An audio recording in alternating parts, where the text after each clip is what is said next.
Hello, everybody. My name is Bruce Montgomery, and this is my colleague, Tracy Priest. Hello, everyone. And we're with The Road to Retail. On our podcast, Tracy and I hope to offer insights and ideas for how emerging small and challenger CPG, consumer packaged goods, brands can establish and grow their business. Bruce and I have been working in CPG commercial operations for over 30 years, working on brands of all sizes. By commercial operations, we mean all aspects involved in establishing and growing brands across channels and platforms. On our show, we bring on guests that are brand founders, leaders, investors, as well as all kinds of suppliers to these emerging brands that are subject matter experts to share their unique insights with the audience. To keep up with the show, please follow the Road to Retail podcast on Apple Podcasts, Spotify, or YouTube. Leave us a review and consider sharing the show with a friend or colleague that may benefit from the content. You can also check out our website at www.road2retail.com and follow The Road to Retail on LinkedIn. Let's get to today's episode. Today's Road to Retail episode is powered by Market Performance Group, MPG, a leading omnichannel commerce agency delivering integrated commercial solutions that accelerate profitable growth. MPG's new growth initiative helps brands of any size win in every channel, whether launching DTC, scaling on Amazon, or entering brick and mortar. Its team, veterans from top retailers, CPGs, and digital platforms, connects brands with consumers across the full funnel, delivering right-sized strategies, strategic go-to-market plans, advanced analytics, and deep retailer relationships for exceptional business results. Check them out at marketperformancegroup.com. Hello, everybody, and welcome to the latest episode of Road to Retail, where we interview friends and colleagues within the CPG industry. So, hello, Bruce. Good to see you again, my friend. Hello, Tracy. Always great to get together for another great episode of the show. So why don't you tell us a little bit about who we have on today, and then we'll roll into it from there. Absolutely. So we're very excited to have Alex Gelbert. And Alex is the co-founder and CEO of Let There Be. So welcome to the show, Alex. Great to have you. Hello, great to be here, Tracy and Bruce. I'm coming right off the back of NACDS TSE, a big trade show. So just got back yesterday, so it's a perfect time to be talking about the discussion today.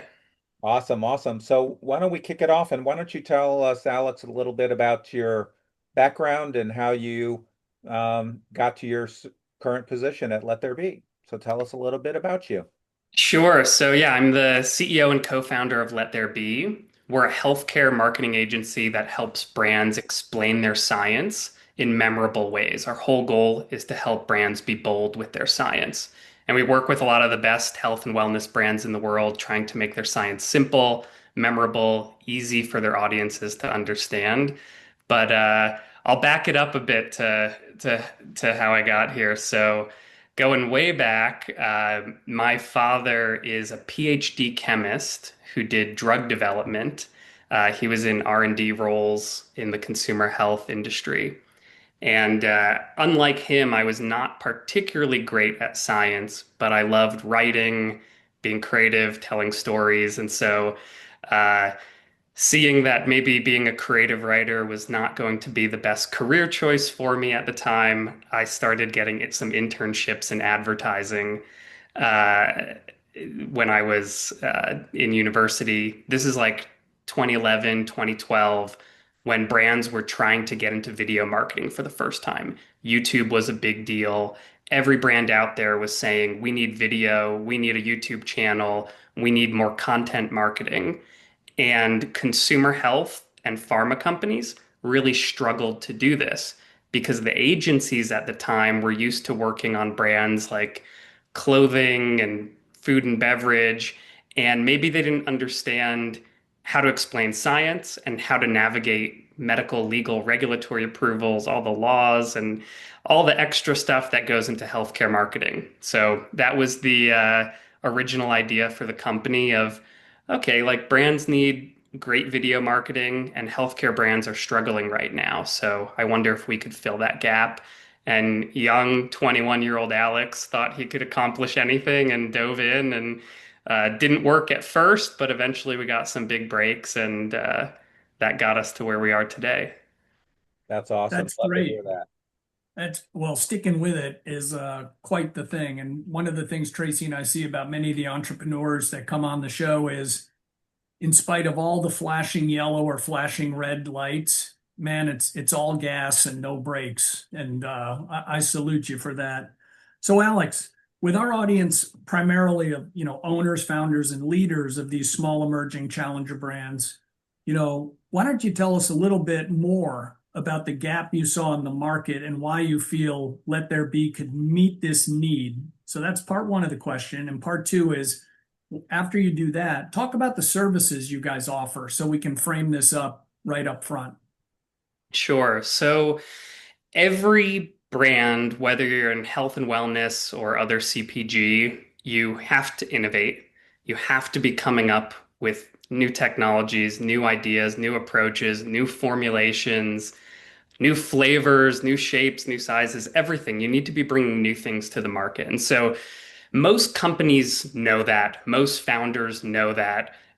You get into business because you want to solve problems and bring new things to your audience. So there's most of the brands already know to some degree how to do innovation, or at least that they have to. But the gap that we see is, how do you explain your innovation to your audience?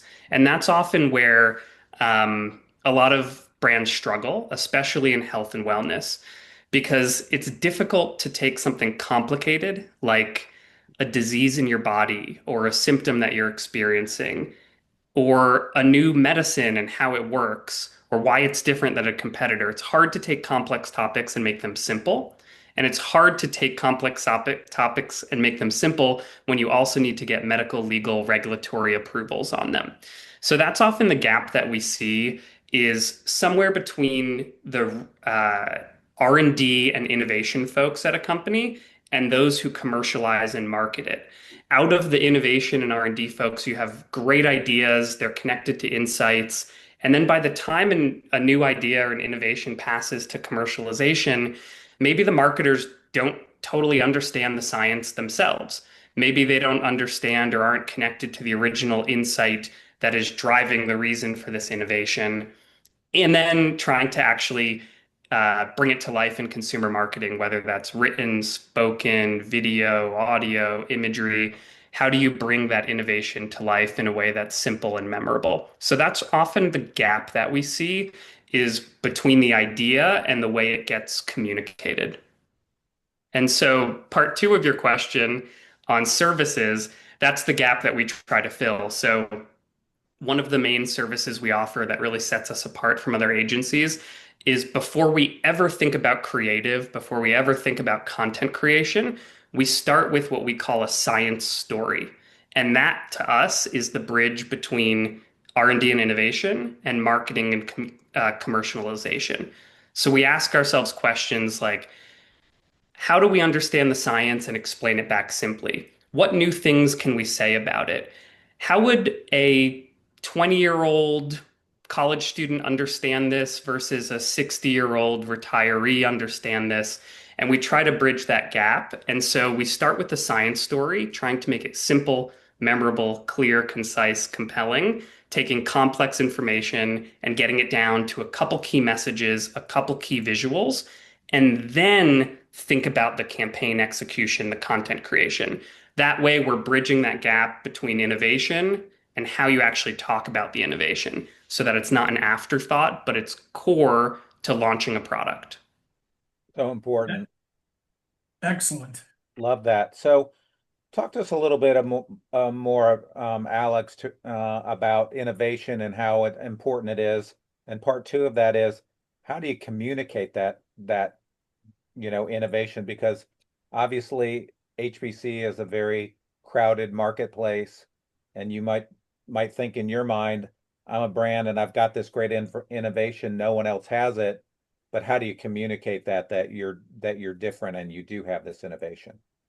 Yeah, I'm not great with sayings, but I'm reminded of there's some saying that's like if a tree falls in the woods, and that's often the dilemma that I think innovators face is you've got the tree. If it falls in the woods, does anyone hear it or know it happened? And so I think with any innovation, you need to be thinking about how you're going to communicate it from the beginning and making sure that the marketing team knows this. So then you think about where consumers encounter content, and we're in an omni-channel world. So you need to be thinking where are consumers going to hear about this product? Is it on e-commerce? Are they searching on YouTube? Is it going to be on the product page? Is it going to be on our website, maybe direct to consumer? Are we going to trade shows like NACDS or Expo West, where we're going to be meeting with retailers and we need to communicate our innovation to them? So first, I would say you need to understand your product, understand the innovation, talk to your R&D folks, talk to your innovation folks, and ask them questions like, how would you explain this product to a teenager? How about an elementary school student? So you need to make sure you understand it deeply and all the nuances. Then you need to understand where you need to be explaining it to people, all the different touch points you'll have with your audience in an omni-channel way. So some that I just mentioned.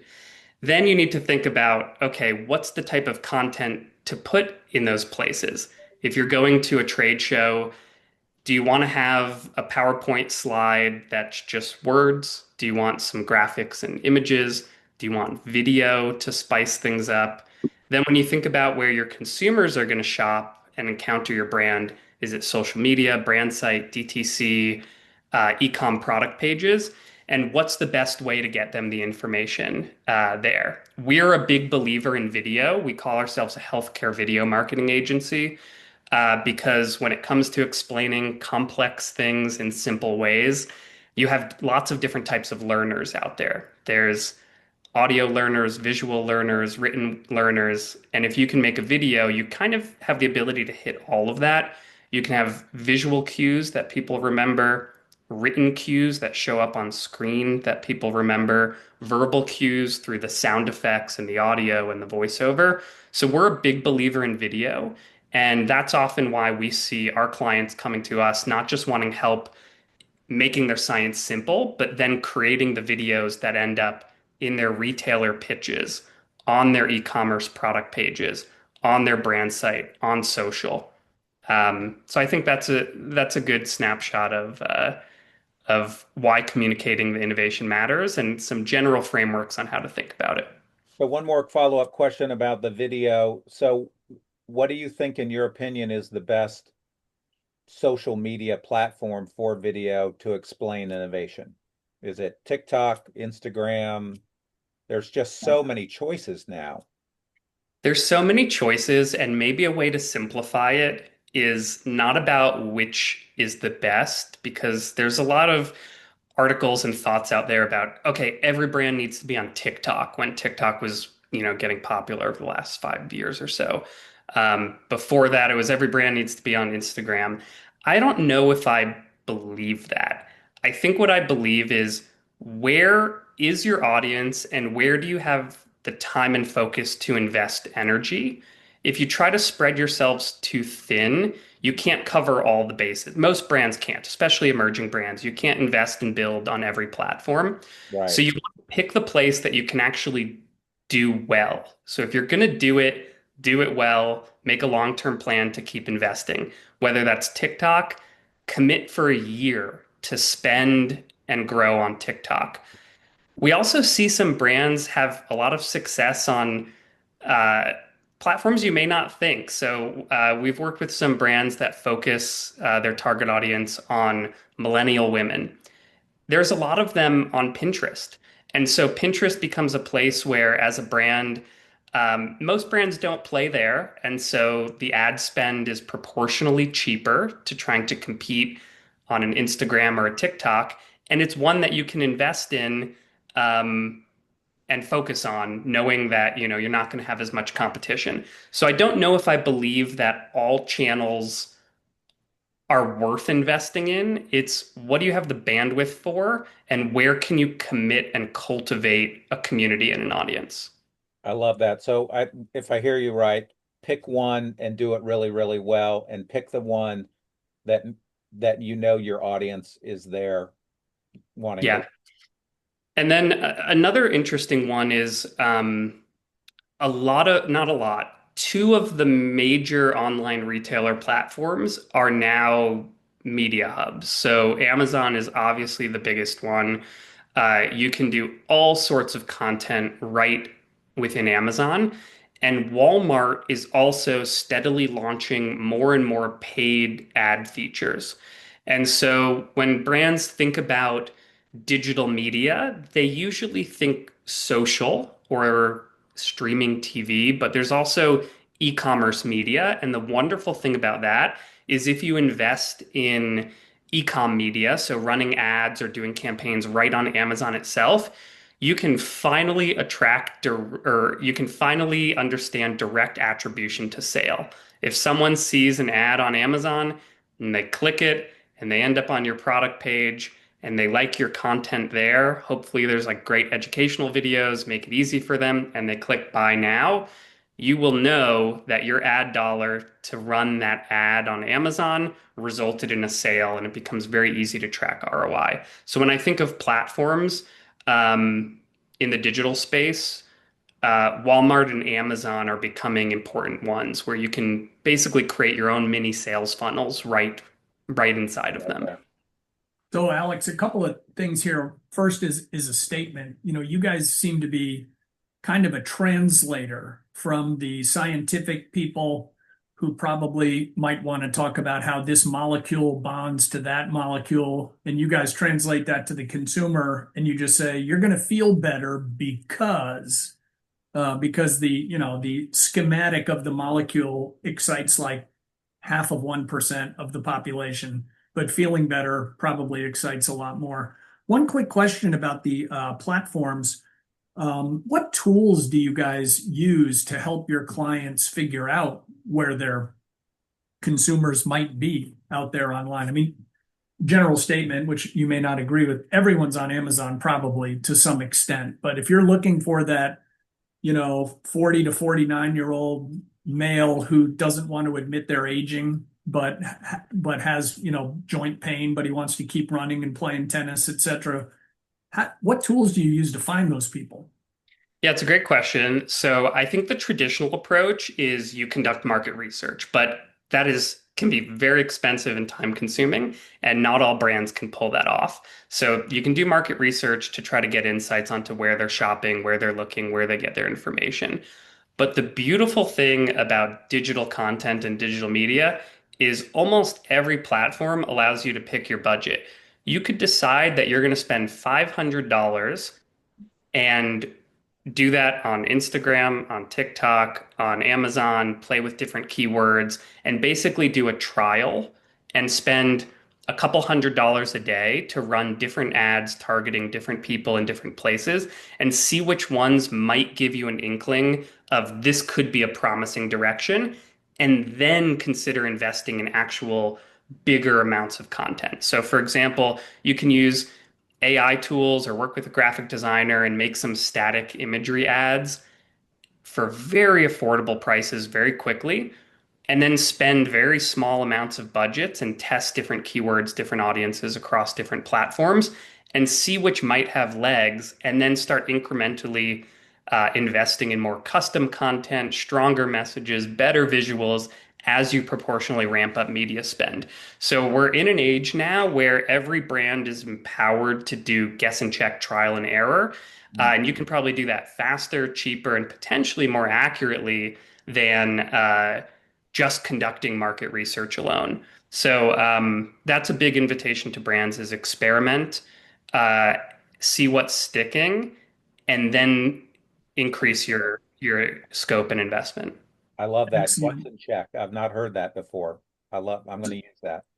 So Alex, you talked about the gorilla in the room a little bit, Amazon. So what's the best way to educate consumers on Amazon?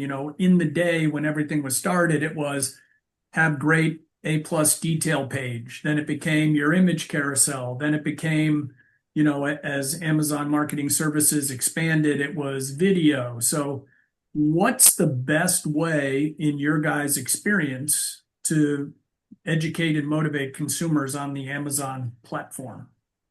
Yeah, so I think the best way is to start by imagining you are your shopper and actually go through the experience of what it's like to find your brand and to be on your product page and interact with your content. And I'll tell you right now the way that I picture it. So a consumer hears about your brand, or they search something on Amazon, or they see an ad of yours on Amazon, and they click, they now have awareness. So they're aware of your brand somehow. They saw an ad, they searched a keyword, they saw your product listing, and they clicked. Awareness is now complete.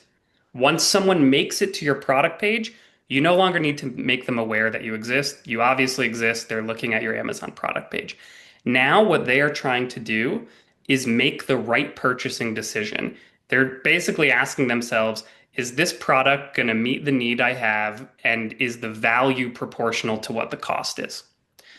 So when people get onto an Amazon page, we can all picture it. You have your image carousel up at the top. And then for that, you're swiping left and right. So fingers go left and right. And usually you see packaging imagery, maybe some graphics with different claims and marketing language on them. Then you have to swipe up and down through a bunch of nonsense. There's like bullet points, show more. Like it's people don't even know what's in that section below the fold because it's just weirdly formatted and ugly. Then eventually you get to competing products. Other shoppers also bought competitor, competitor, competitor, competitor, competitor. Then you swipe further down and you get to your A+ content and your pictures and your graphics. And that's usually a vertical scroll up and down. Then eventually you get to reviews, more competing products. My point of describing that is not a pretty journey. You would never send someone to your custom built website where they have to scroll left, right, up, down, bullet points, blocks of text, drop down menus. It is incredibly disjointed. And if you're a consumer who's shopping on your phone, which we know most of them are on Amazon, and they get to your product page, they want to know really quickly, is this right for me and is the value there? A great way to solve that we've been able to prove works, is by putting an educational video in the image carousel. And you can do this on Amazon, but if you're not on Amazon, you can do it on Walmart, Target, CVS, Costco, Walgreens. You can put videos in that image carousel above the fold. And what this makes the consumer journey change to is they make it to your product page, they see that there's a video about the product, they click it, 30 seconds, 20 seconds, 45 seconds, they now can learn what the product is, how it works, why it's different, is it right for them? No nonsense scrolling up, down, left, right, no having to read graphics, bullet points, paragraphs. You basically get to educate them in a really simple way. And then if they have supplemental information that they're looking to find, like reading some reviews, they can just go right down to that section. So you basically take the guess and check and trial work of them having to make sense of your product without having to make them read, swipe, and scroll through disjointed, confusing content, and have them be able to watch a simple video. And we were actually back in 2014, 15, was around when Amazon was starting to allow brands to upload video content into the image carousel. And we were honking that horn loud at the time. Like all of our clients, you need to get your videos up there. But no one wanted to spend or put effort into creating content for Amazon yet, at least not that to that degree. Now it's no longer a nice to have. I would say if you want to be competitive, check out your competitors. They probably have videos up on their Amazon product pages. And we run case study after case study with our clients and show that when you go from no educational video content on a product page to having a simple education video, your page traffic increases because you're checking off an SEO box on Amazon. Does the page have a video or not? So you'll be ranked higher. And then when consumers get to your product page, you'll see conversion rates go higher and actual sales go up because the shopping experience is easy for a consumer. They don't have to read about a medicine and try to make sense of what it is. They can just watch a simple video. That's great. I never have thought about the scrolling side by side and up and down and all that. That's very great. That's great. Very Well, insightful. sorry, Trace, the other thing, Alex, that's weird about that, when you were talking about imagine you are your shopper, how many times do you pay to drive someone, let's just call it, into your digital store, and they have all these drive-bys from competing products? Exactly. It's like, whoa, whoa, I just worked really hard to get this person into my content, and now they're being tempted by my enemy every step of the way. It's Yeah, we say Amazon wants to sell products, but not necessarily your product. Hmm. If a consumer gets to your product page and they buy your competitor product, it's a win for Amazon. It's a loss for you. Amazon's still happy. So Yep. Amazon is not going to prioritize making your product page just for you, just about you. They want to make sure the shopper leaves having bought something. And so you need to give your consumer an incentive not to by making it easy for them to navigate. So we actually have a strategy that we do with a ton of emerging brands that are like trying to grow e-commerce. We call it our ad to education sequence. So you get two assets. You get an ad that you can run as paid media on Amazon or Walmart. So for example, someone searches heartburn relief on Amazon. You can have a video ad show up there. And then when a consumer clicks it to your product page, that's where the education video comes in and you get that explainer video. How's it work? What's different? Why is this a better choice than the other heartburn product? So we have that as a bundled service called our ad to education sequence to solve that exact problem. If you're going to send people to your product page with paid media, make sure your product page is going to convert to sales. I Right. like that a lot. Tracy?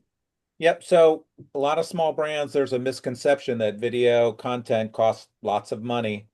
As Bruce always says, not everything costs $50,000. So talk to our audience about how cost effective this is and that you don't need a $50,000 budget and Steven Spielberg to do your video content. Yeah, so there's some truth and there's some myth here. So video production can be very expensive. We have clients where we've flown a whole film crew to the Swiss Alps for 2 weeks to film commercials in the natural setting of the brand, which was like natural Swiss in the mountains. That's very expensive. So film production can be expensive, but you can also find creative ways to do it more affordably. There's kind of a get what you pay for, get what you work for mentality here. So if you spend more with the right partners, you probably get more content, maybe higher quality, maybe more customization. But if you're willing to work for it, there's some affordable ways to make video content, especially now that there's AI tools. So the way that we position our company is we don't want our clients to be medical researchers, script writers, storyboarders, brainstormers, film producers. So we do all of that for them. We help figure out what's the best way to communicate the science. We do the medical, legal, regulatory review and approvals for them. We write the scripts, we storyboard, we produce, we edit. So that is a more expensive endeavor because we do all of that process for them. And it's hard for us to do a project under tens of thousands of dollars because of that research piece, the science piece, the medical legal approvals. It can be more extensive. But if you're willing to do some of those steps yourselves, we see some brands and some whom we know and still work with well do part of that themselves. So, for example, if you ask your team, who here has a creative writing background or ever did some marketing copywriting? Can you help write a script? If you talk to your R&D folks and say, hey, can you talk to ChatGPT about this new innovation that we have, and then ask it to explain it back to you like you're a 10-year-old. You now have some ability to understand your science a little simpler. Maybe someone on your team can turn that into a video script. Maybe you can make an outline of, scene one when the voiceover says, introducing new blank, we're going to show a person jogging in the woods. If you could maybe make that outline, or someone on your team has the creative ability to do that, you can go onto websites like Fiverr and find video editors or animators who, for a couple $1,000s, can put something simple together for you. AI video generation is also going to be huge. Google has their new VO3 tool where you can put in a still image and make it move. So if there's lifestyle imagery you want, people walking, doing yoga, and you can present your brand with text over it, that's something also that's affordable. So I guess if you need something incredibly custom and specific, like a lot of our clients come to us saying, we need to explain the mechanism of action and pharmacology of this disease state. It's going to cost a little more because you'll never be able to find that online or through AI. If you're willing to get creative and see who on your team can do some of those roles, who can script write, who couldn't make an outline of the visuals, and then find freelancers, there's ways to do it more affordably. Great. Interesting. So, Great. Alex, since you just came back from NACDS TSE, and you guys are I would say a focused firm on health and wellness, what are some of the consumer trends you're seeing in either innovative healthcare products or a trend in claims? What are you seeing out there, since you see lots of things? Yep. Yeah, so one of the places we like catching trends from are McKinsey publishes a report each year on the state of the wellness industry. Circana has great research. So we stay close to that. And then we also see what our clients and the brands we work with and their consumers are looking for. So one big important one is that McKinsey did a study last year where they asked consumers, when you're purchasing a wellness product, what are the most important factors? And there were 20 different factors to choose from. 6 of the top 10 were about the product being science-backed. So, and this is wellness in general. So this is not just over-the-counter medicines like a Tylenol or an Advil. This is wellness in general, whether that's wearables, whether that's nutrition products, whether it's food products that have nutrition or health-related claims attached to them. Consumers are looking for science-backed. So this meant, is the product effective? Is it going to meet my need? Has it been recommended by a doctor? And to be able to meet that consumer request, all brands need to be thinking about, are we backed by real science? And if so, how can we be communicating or showing that? By saying things like doctor recommended, or by making content that explains how the product works. Will just show consumers that you're thinking about your science and you value your science because they value it too. So that's one trend that we're definitely seeing pick up. Everyone can probably think back to the vitamin supplement space 5, 10 years ago when it was a lot of letter vitamins, vitamin A, vitamin D, vitamin E. It's changed so much now. When you look at nutrition and supplements, there are supplement products that have dietary supplement ingredients that work for specific therapeutic needs, that have excellent clinical studies behind them, that work for specific conditions in your body. But those dietary supplement brands have to walk a fine line between not making drug claims. So that's just an example that consumers are looking for science-backed brands, and it's up to the brand to show in one way or another that they are in fact science-backed, care about your ingredients, because your consumer cares about what they're putting in their body.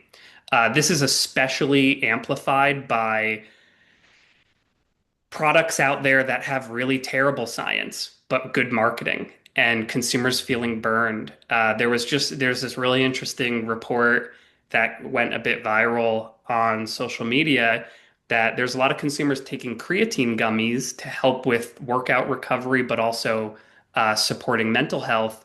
And it turned out of, I think, top 10 or 20 influencer-based social media creatine gummy brands, a lot of them didn't have any creatine in them because they were from brands that didn't have reputable science. And so I think it's incumbent on brands to meet that consumer need and show that your product is legitimate, your ingredients are great quality, you have recommendations from doctors. So that's one trend is consumers want efficacy, and a way to do that is communicate your science. Another trend is in product categories. So nutritionals for sure are growing, and that's a pretty wide range. That can be traditional supplements, but it can also be food and drink that have nutritional ingredients in them.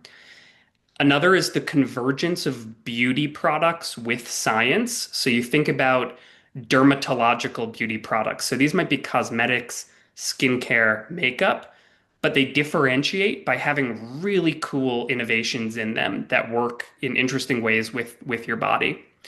Another is longevity. People are thinking a lot about how am I going to feel great when I'm older? How am I going to live longer and be able to get the most out of this life? And I think it's catching on. You have guys like Brian Johnson, making Netflix documentaries about longevity. Yeah. So longevity is definitely a trend. And what's interesting about these, so I mentioned nutrition, skincare, beauty, and longevity. Usually, these are products where you don't feel the difference the day you use it the first time.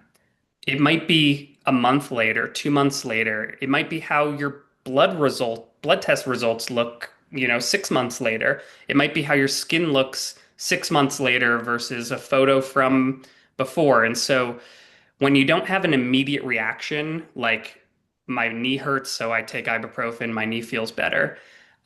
When you don't have that immediate reaction, the brands need to be instilling their reasons to believe that this actually is changing something on your body, on your skin, in your hair, even if you don't feel it right away, which comes back to explaining efficacy in science. Then one quick last trend I'll mention is trust is down. We all know and feel this in the world, whether it's news, social media, whatever it is, trust is down among consumers. And so uh, I read something on a McKinsey report from this year that one of the least trusted sources for buying a product is social media, which sounds so counterintuitive because it's one of the best sources for driving traffic to products. So how I interpret this is social media and digital still is a great way to drive traffic, but then how are you going to build trust to get that conversion? And so if social media is the way you're getting people to click to your brand site or to your Amazon page, the next step is showing them that you are a trustworthy, reputable brand that deserves their purchase. So, Very, Alex, very interesting. are you seeing anything among these top trends? A couple of years ago, it seemed to be hotter than it is now, but maybe you'll say, no, Bruce, it still is. So efficacy always paramount, safety always paramount. If you get lucky, you also work fast, are cheaper, and taste good, which it's tough to put those five together. What about clean labels? Kind of homeopathic solutions. Is that kind of just always kind of held its little niche, or is that rising or falling in your eyes? Yeah, so it's a really interesting question. So when McKinsey did their 2024 State of Wellness study, that first prompt that I described, where 6 of the top 10 factors were about efficacy and science backed, um, they had a follow-up question that was basically exploring, does this apply just to OTCs or also to nutritionals and supplements? And what they had learned is that efficacy is also one of the top drivers for supplements more than natural, because the traditional view was if a consumer is going to buy an OTC, it's because they want a medical product. If they're going to buy a supplement, it's because they're part of a target audience that skews towards natural and maybe not wanting to put active medical ingredients in their body. Consumers don't believe in the distinctions that we do from the industry. They don't see an OTC and a supplement and a wearable and a homeopathic necessarily as distinct from each other. It's all part of what they believe is going to help their body, whether it's an OTC, a homeopathic, a natural. they're only buying it if they believe it's going to help their body. So I'd say in a way that distinction is dissolving a little bit, where any type of brand is needing to talk about efficacy as a primary driver. But then beneath that, there are different segments of everyone's different. There's different types of people, and there are people who will veer towards natural products.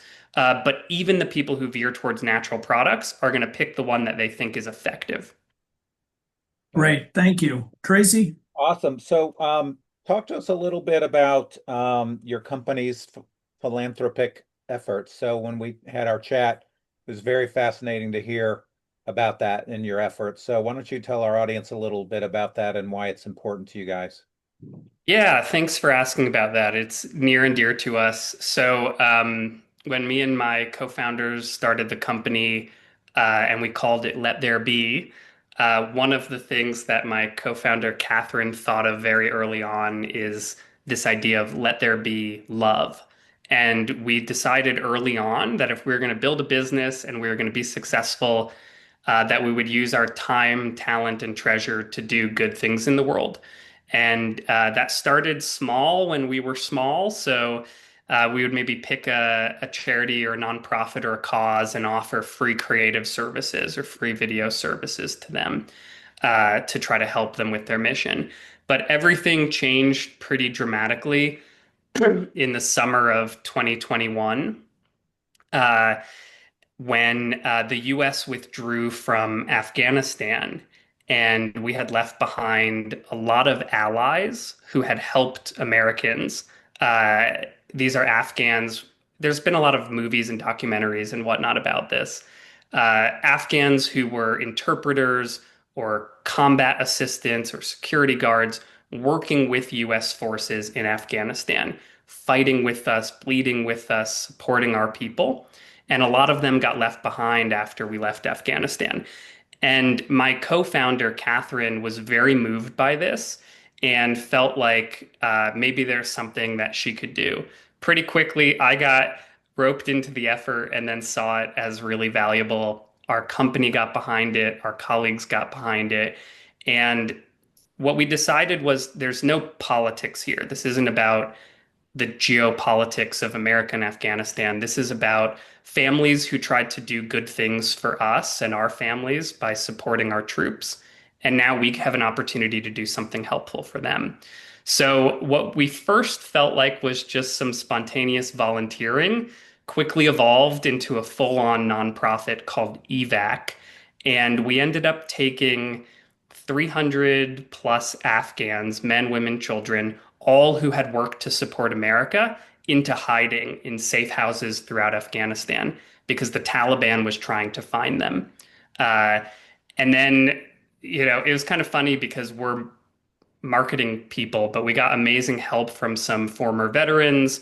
We got connected to intelligence agencies. We started collaborating with the State Department, and it just became a whole thing that I never thought that I would be a part of. And yeah, for the last 3.5 years or so, we've been hiding, protecting, supporting, eventually evacuating these Afghan families who are hiding from the Taliban. And we've gotten almost all of them out. And what's been really cool is that our industry has supported it by working with Let There Be. So Let There Be supports what we call the medical fund for EVAC. So when our clients work with us and they give us money for our services, a portion of that ends up supporting the work we do with EVAC, which keeps families safe in hiding, covert food deliveries to their safe houses. We've had to do medical care and surgeries for families, babies delivered. We even had a client donate tens of thousands of dollars of supplement products because it was hard to support these families' nutrition while they were in hiding. It ended up not being successful because we couldn't get the supplements delivered around the Taliban. So that ended up not working, but it's been really neat to see the industry support what we do, and our clients know that when they work with us, there's truly life-saving work being done.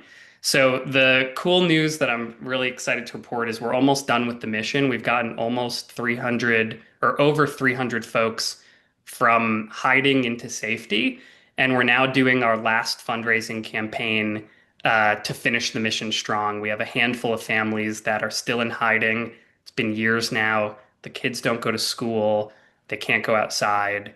That we need about $50,000 to be able to conduct their evacuation missions. So if anyone wants to learn more about that, love talking about it. It's evacoperation.org, EVAC, and it's been just a cool experience on what people can do when they set their mind to it. Because, like I said, we run a marketing agency, and now me, Catherine, and one of our other colleagues are doing this. We're like moonlighting as this like covert geopolitical like evacuation nonprofit, and it's been difficult but very rewarding. That's awesome. I love that. Thank you for sharing that. Bruce? Yeah. So, Alex, who's had the greatest influence on your career, and what did this person do for you that has really stayed with you over all these years? And you can name names if you want, or just give the examples of, man, I don't know why they invested all this time in young Alex when I did not know up from down, or that first client that bet on you. Who was it? Yeah, I've got three that come to mind. I'll keep them brief. So the first is definitely my dad. As I mentioned earlier, he's a PhD chemist that did drug R&D, largely in consumer healthcare. Not only is he a PhD chemist, he also has a law degree. So just a very accomplished man who worked very hard from humble beginnings to have an incredibly successful career. And I think what inspired me was from him was uh, his enthusiasm for innovation. He was always so excited to help brands come up with new products, and then he would come home with samples and show them to me and talk about them, and I'd see the excitement about it.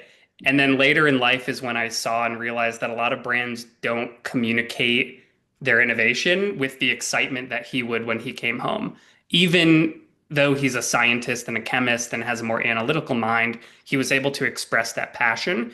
And so in a way, he spent a lot of his career trying to bridge that gap between R&D and marketing. And I feel in a way through my own company, I'm continuing that legacy. The next person would be my grandfather, my mom's dad.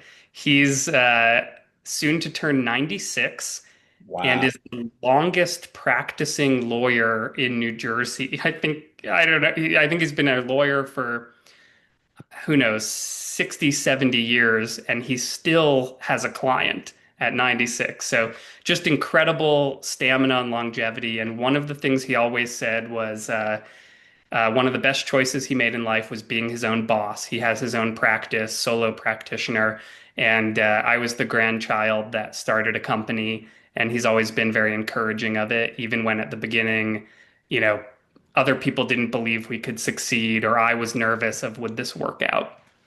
Then third person, his name is Mike Doyle. He was just retired as the CEO of Ketchum, one of the best PR firms in the world. Uh, I was a summer intern at Ketchum, this big agency in New York, hundreds of people in the office, back when I was, I don't know, 20 years old maybe. And I was the lowest of the low. I'm like a summer intern at this big office, and I think at the time Mike Doyle was the head of the whole New York operation, which is one of the key places for Ketchum. So one of the top guys in the building.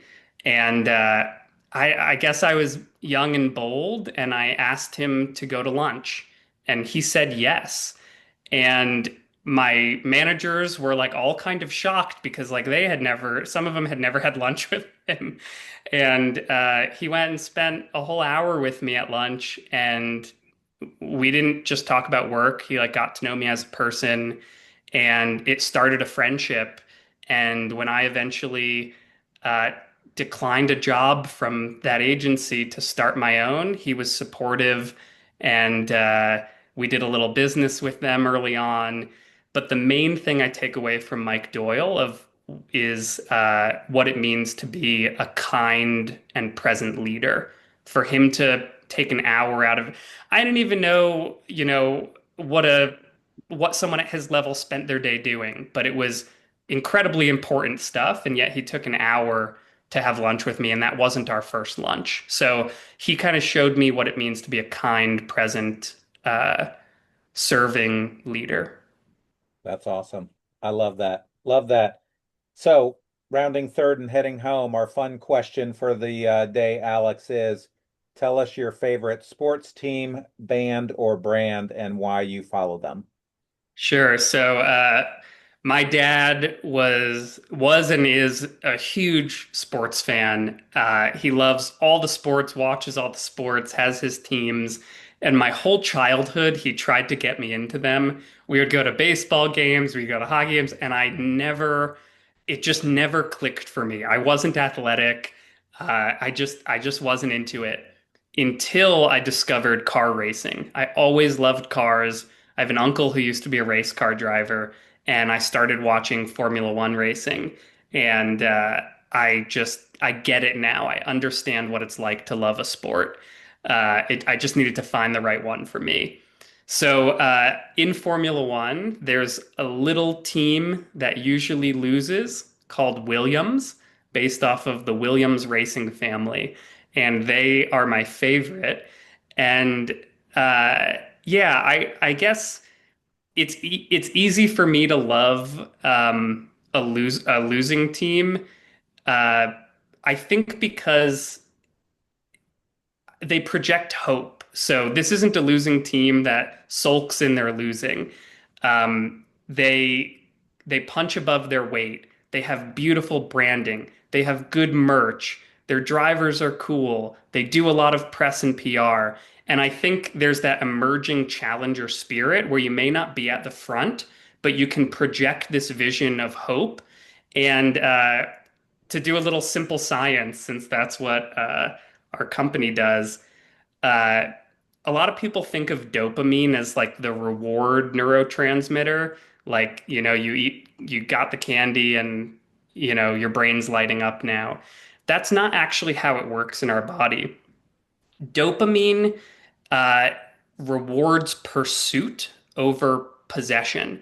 So our dopamine is actually firing higher when we're pursuing something, and it's actually less once we get it. And so I think of, Williams or emerging challenger brands and like our clients, a lot of the brands that you talk to. I think I love them because that pursuit of what could be is what actually gets our dopamine firing. I love that. All right, so okay, Alex, we have to have one more question before we wrap this up. So one of my boys got me into F1 several years ago. I had been a NASCAR guy, having lived in North Carolina and Virginia so long. And at first I was like, man, these cars are too fancy. They're afraid to touch each other. But I do really like it. So I hear you on Williams. I love the Challengers, but we're going to put you on the spot. Oscar Piastri or Lando Norris to hoist the big trophy, since McLaren's got it in the bag unless they stop showing up for the races for constructor. Okay. Yeah, great question. I think Piastri is going to take it, and it's going to light a fire under Norris to figure out what was going on the days he made mistakes or his spirit was low or was distracted so he can come back next year and take it next year. So Norris, I like Norris more, but I think Piastri is going to take the title, and it's going to help Norris to clarify who he is as a driver to come back and win. And one last question. So I agree with you. The only thing that'll bite Oscar is he takes more risks than Lando. So will he do something boneheaded and let Verstappen put him in the wall? Last question before we wrap. Will Christian Horner be back? No, I think he's gone. I think that was it. He, there's those people that are connected to a team and you can't really see them anywhere else. Like I think of back when I was a kid, like Derek Jeter and the Yankees. It's like it was hard to picture him going somewhere else. I think Christian Horner was too intertwined with Red Bull, and yeah, You mean Aaron Rodgers won't be remembered as a New York Jet? All exactly. right, well, folks, Christian Horner was the very successful team leader of Red Bull, which won the last several championships until last year. So thank you for humoring us with some F1 sponsor questions there, Alex. So, Alex, how can people get in touch with you and learn more about Let There Be and how you guys might be able to help their brands? Yeah, well, we're pretty active on LinkedIn. So let there be the three words LETTHEREBE.com, or check out our LinkedIn. And I'm Alex Gelbert, Alex at lettherebee.com.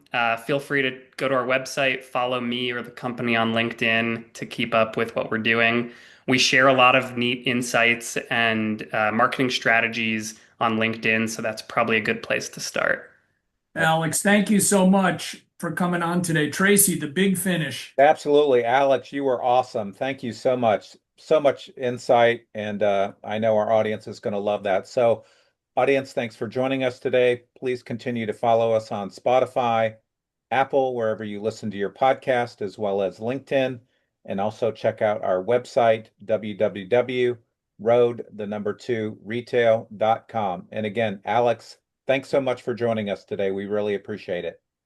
Thank you Good, both. Great to good be luck here. out there, folks. Good luck.